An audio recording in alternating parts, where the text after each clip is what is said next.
In 1961, an ordinary person walked into a laboratory at Yale University. He was asked for one simple favor, and he agreed to kill a stranger. His name was Stanley Milgram, a young psychologist. He wasn't interested in monsters. He was interested in neighbors. It was 1961. The trial of Adolf Eichmann had just begun in Israel, the man who organized the deportation of millions of Jews to death camps. At the trial, Eichmann said, "I was just following orders." And the whole world asked, how can a normal person do such things? Milgram decided to find out. Participants were told this was a memory study. Their job, ask questions to a person in the next room. If they answered wrong, press a button. The button would shock them. On the panel, 30 switches, from 15 volts to 450. The last 3 switches had no label, just 3 letters.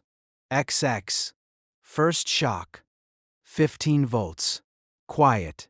The 30th, 150 volts, a voice through the wall. Let me out. I have a heart condition.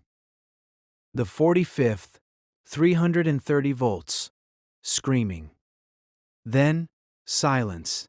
The person behind the wall no longer responds. The experimenter in a white coat calmly says, "No response counts as a wrong answer. Please continue." And most of them continued. Before the experiment, Milgram surveyed 40 psychiatrists. He asked, "How many people will go all the way to 450 volts?" They said, 1 in 1,000, a rare pathological sadist. The actual result? 65%. Not 1 in 1,000, 2 out of 3. And the person behind the wall didn't exist. It was an actor. Pre-recorded screams. But the participants didn't know that. And still, 26 out of 40 people pressed XXX. Here's what made it unbearable for the participants.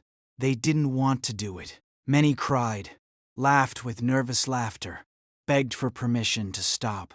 One man kept hitting himself on the forehead, repeating out loud, "God, stop. Why won't you stop?"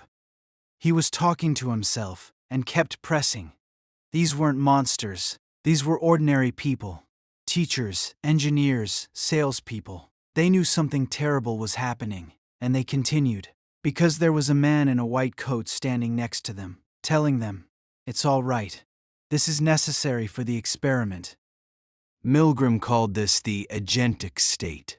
When we perceive authority, the brain literally switches modes. We stop being the subject of our actions.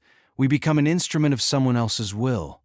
The responsibility doesn't disappear, it gets transferred. It's not my decision. I was told to.